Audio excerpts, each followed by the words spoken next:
আসসালামু আলাইকুম এভরিওয়ান, কী অবস্থা সবার, কেমন আছেন সবাই? আশা করি সবাই অনেক বেশি ভালো আছেন।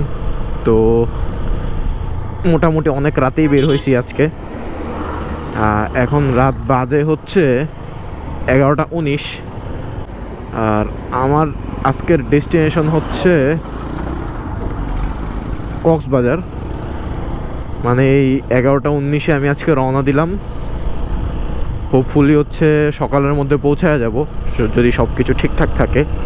আর যদি রাস্তায় একটু কম ঠান্ডা থাকে, কারণ অলরেডি অনেক ঠান্ডা লাগতেছে আমার। তো আশা করি ঠান্ডা কম থাকলে, একটু ঠান্ডা কম লাগলে আর বাকি সব কিছু ঠিকঠাক থাকলে সকালের মধ্যে পৌঁছায় যাব। আর আমার হচ্ছে তেল নিতে হবে, প্লাস একটা অকটেন বুস্টার দিতে হবে তেলে, যেন মাইলেজ ভালো পাই। তো আপাতত একবার পাম্পে গিয়ে ক্যামেরাটা অন করি। তো আমি হচ্ছে অলরেডি একটা পাম্পে এসে দাঁড়াইছি। পাম্পটা হচ্ছে 14 গ্রামে। 14 গ্রাম না জানি মিয়ার বাজার কিছু একটা লেখা ছিল, জানি না, কখনো এই পাম্প থেকে তেল নিই নাই, কেমন হবে সেটাও জানি না। আমার কাছে হচ্ছে একটা অকটেন বুস্টার আছে এনএক্স ফুয়েলের। এই রে ভাই, তো এই এনএক্স ফুয়েলের অকটেন বুস্টারটা আমি আগেও ইউজ করছি। এটার পারফরমেন্স ভালোই, খারাপ না, যার কারণে হচ্ছে আমি এটা আবারও নিছি। তো এটা হচ্ছে এখন আমি ঢেলে দিব, তারপরে দেখি কতটুকু কি মাইলেজ পাই। পুরোটাই দিলাম। এখানে লেখা আছে হচ্ছে 10 থেকে 15 লিটারে পুরোটা ইউজ করে, তো পুরোটাই দিয়ে দিলাম। দেখি,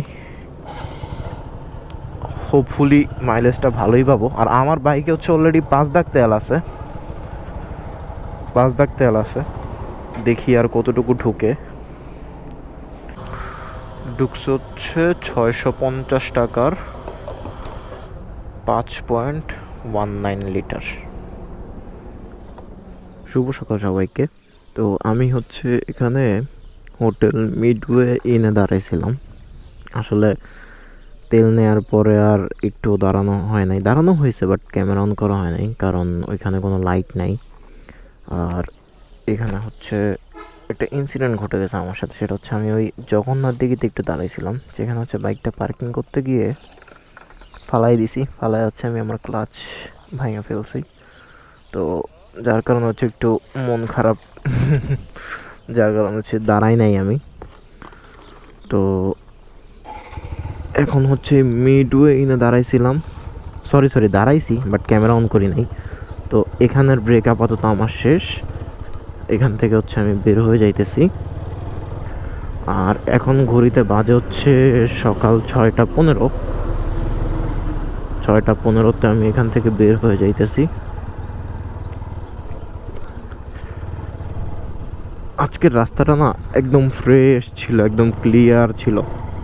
আর ওয়েদারটা যা ছিল ভাই, মানে মাথা নষ্ট, একদম পুরা জোস। এখনও জোস, বাট এখনও শীত আসে নাই। মানে শহরের দিকে এখনও ওয়েদার ঠান্ডা হয় নাই, বাট এই মানে হাইওয়েতে, যে কোনো হাইওয়েতেই বলা যায় যে প্রচুর ওয়েদার ঠান্ডা। আর রাতে তো ভরপুর কুয়াশা পড়ে।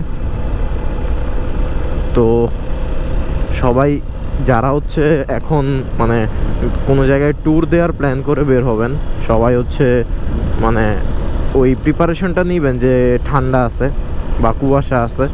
কুয়াশার সময় তো আসলে, শীতকালে তো আসলে বাইকারদের একটু অন্যরকম প্ল্যান থাকে, ফগলাইট টগলাইট ইউজ করা, তারপরে জ্যাকেট ট্যাকেট ইউজ করা। সো সবাই ওই জিনিসগুলো প্ল্যান করবেন। এই যে দেখেন, জানি না ক্যামেরায় দেখা যাইতেছে কি না, বাট ভরপুর কুয়াশা। তো এই আর কি, আপাতত রাইড করি। আমার আরও মোটামুটি কক্সবাজার পৌঁছাইতে আরও 80 কিলোমিটার রাস্তা আছে। মাঝখানে হচ্ছে চকরিয়ায় একটা ব্রেক দেওয়ার প্ল্যান আছে, দেন একটানে চলে যাব। তো দেখা হচ্ছে আবার ক্যামেরা অন করলে। আপাতত রাইডটা এনজয় করি। তো রাইট নাও আমি আসি হচ্ছে, মানে আমি পার হয়েছি হচ্ছে ঈদগাহ। তো আমার আসলে একটু লেট হয়ে গেছে, মানে দেখেই তো বুঝতেছেন রাস্তার মধ্যে সিএনজি রিক্সা মিশুক এগুলো সব চলাচল শুরু হয়ে গেছে। তো আসলে এখন ক্যামেরাটা ভাবছিলাম যে একবারে কক্সবাজার গিয়ে অন করব, বাট এখানে অন করার জন্য বাধ্য হইলাম, কারণ একটা জিনিস বলার জন্য, বিশেষ করে বাইকারদের জন্য, সেটা হচ্ছে মানে এই রোডটা যারা হচ্ছে ক্রস করতে চাবেন, মানে কক্সবাজার পর্যন্ত হচ্ছে রাতে রাতে ক্রস করতে চাইবেন, তারা হচ্ছে একদম 7টার মধ্যে বা 7:30টার মধ্যে হচ্ছে কক্সবাজার ঢুকে যাওয়া ট্রাই করবেন। কারণ 7টা 7:30টার পরে বা 8টার পরে এই রোডে এই মিশুক, তারপরে সিএনজি, অটো, এইগুলার উৎপাত এত বাড়ে এবং এইগুলো হচ্ছে হুটহাট তাকায় না কোনো জায়গায়, হুটহাট একদম ডান দিকে বাম দিকে মুভ করে, যার কারণে হচ্ছে ইমার্জেন্সি ব্রেকিং করা লাগে। তো ইমার্জেন্সি ব্রেকিং আসলে সবসময় তো আর সম্ভব হয় না, দেখা যায় কখনো কেউ সাকসেসফুল হয়, কখনো একটা মিস হইলেই দেখা যায় দুর্ঘটনা ঘটে যায়। তো এটাই বলার যে আসলে এই রোডটা যারা মানে এই চকরিয়া থেকে শুরু করে, চকরিয়া না আসলে চিটাং থেকে শুরু করে পুরোটাই একই অবস্থা, বিশেষ করে চকরিয়া থেকে কক্সবাজার পর্যন্ত এই রোডটা হচ্ছে ট্রাই করবেন যে 7টার মধ্যে একদম কক্সবাজার ঢুকে যাওয়ার, তাইলে হচ্ছে একদম বেটার হয় আর কি। তো রাইট নাও গাইজ আমি চলে আসছি হচ্ছে কক্সবাজার, আর এইখান থেকে এই ভিউটা যা লাগে না পুরাই মাশাআল্লাহ। তো এই রোদের হিট খাইতে খাইতে আস্তে আস্তে খুব প্যারা লাগছে। এখন আপাতত কোনো রকম একটা হোটেল টোটেল খুঁজা একটা ঘুম দিতে পারলে বাঁচি। আর এই জায়গাটা তো সবাই চিনেন, এই জায়গাটা চিনে না এমন কেউ মনে হয় না আছে। ফেমাস ডলফিন মোড়। আরে সার্জেন্ট কই? দিনের বাজে 10:30, কোনো সার্জেন্ট নাই। তো আপাতত এখান থেকেই বিদায় নিচ্ছি। আল্লাহ হাফেজ সবাইকে, আসসালামু আলাইকুম।